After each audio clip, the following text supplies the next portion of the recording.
Our story starts with a young child being put into a small spaceship and then being sent into the vast reaches of space by his parents to save their baby son from the destruction of their planet. He soon grows up to be one of Earth's greatest champions. That's right, today's subject is none other than Clark Kent, aka Superman. Wait, we aren't doing Kryptonians today? Well, let's use someone with the same backstory.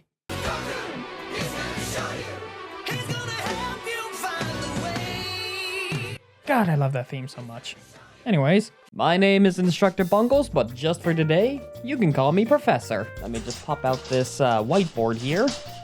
Welcome to monstergirls Classified, where we take a user-submitted subject and determine if it's already a monster girl, and if not, then how do we change it into one? Disclaimer, this video is entirely meant to be fun and goofy. None of the measurements will make sense, but will only serve to display how everyone has their own definition for what is and isn't a monster girl. Please take everything with a grain of salt and enjoy the video. With that out of the way, where is our subject?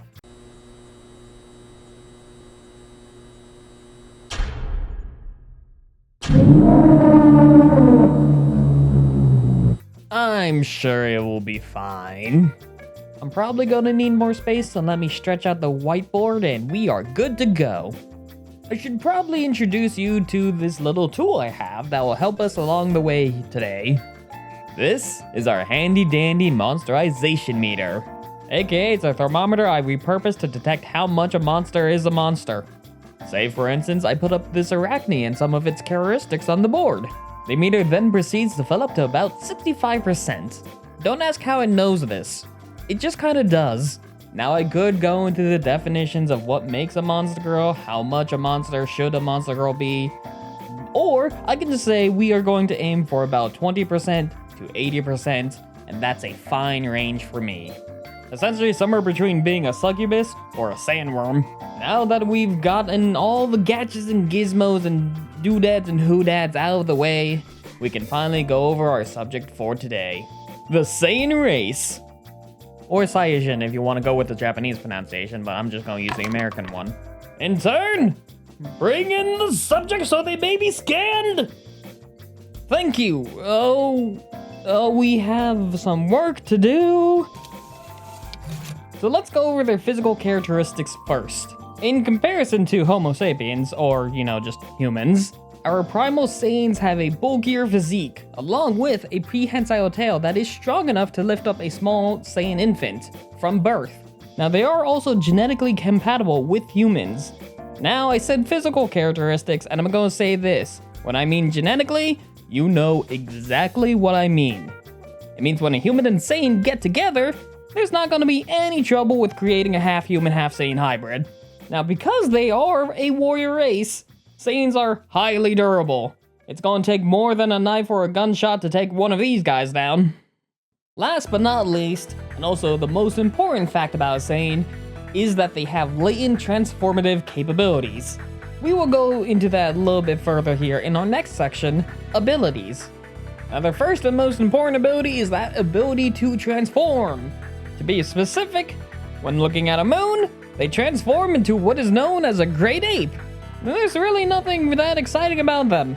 They are just giant monkeys. I actually don't think I'm allowed to say that. I think I just offended every Saiyan that watches this video. Moving on, if a Saiyan is at the peak of their power and they are pushed beyond their limits, then they undergo a more unique transformation in which they become golden-haired and are then forth known as a Super Saiyan.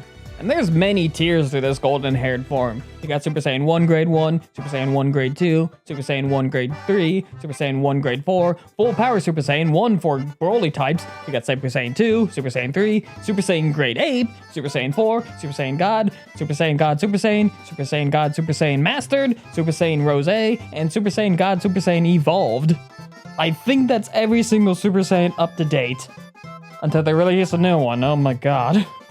The only other Saiyan unique ability is their Zenkai boost, which require them to be near death, activates once they recover, the injuries cannot be self-inflicted, and at some point, it caps off and you get diminishing returns because they are so powerful.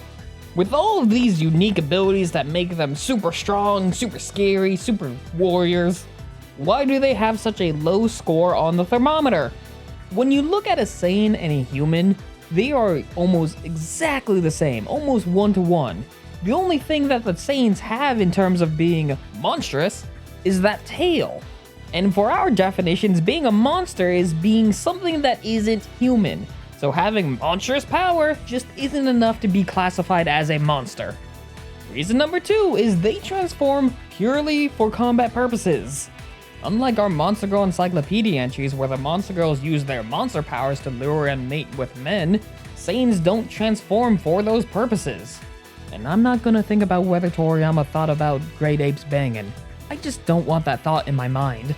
And adding on to that, a great ape on the scale would be about 100%, and a Super Saiyan would still be at that 10% or lower, because sometimes they just don't have tails. But we are not here to say, oh, they can't be a monster girl. We're here to tip the scales and make it so they can be. And how do we go about that? Thankfully, in the encyclopedia, there is a certain monster girl that fits a Saiyan almost perfectly. And also, a Saiyan has a transformation that would make them look like said monster girl. This here, my students, is a Kakuen, and they look exactly like a monkey. You know what else looks like a monkey and looks similar to a Kakuen? The Super Saiyan 4 transformation! All you need to do is just swap their base form with the Super Saiyan 4 transformation, and you will already have enough points on the meter for it to be classified as a monster girl. But we can go further than that. Another thing you could do is you can take their great ape form, take away ape, add more girl, and then you have all you need to do for them to transform and tip the meter up higher. And so our final results are, can Saiyans be classified as monster girls? And the answer is no. While that Super Saiyan 4 transformation may be able to tip the scales, in their base form, there's just not enough going for them. And they would have to train for that Super Saiyan 4 transformation. Therefore, they would have to put in effort to become a monster girl. Let me just shrink this back down to size and get this out of the way. So how'd you like today's lesson, students? See, learning can be fun, and it doesn't require us to be in any sort of danger at all. And judging from what I just heard, I think I'm going to be in danger soon. So I'll see you for our next class, students. Thank you for joining me for Monster Girls Classified. If you want to see more of this series, please like and subscribe. And if you want to have me do a specific video on something you want to see be classified as a monster girl, leave them in the comments down below. You can also check out my socials in the description below, like my gameplay channel, or my Twitch if you don't manage to catch me live on my YouTube. See you soon, students, and good learning, everyone.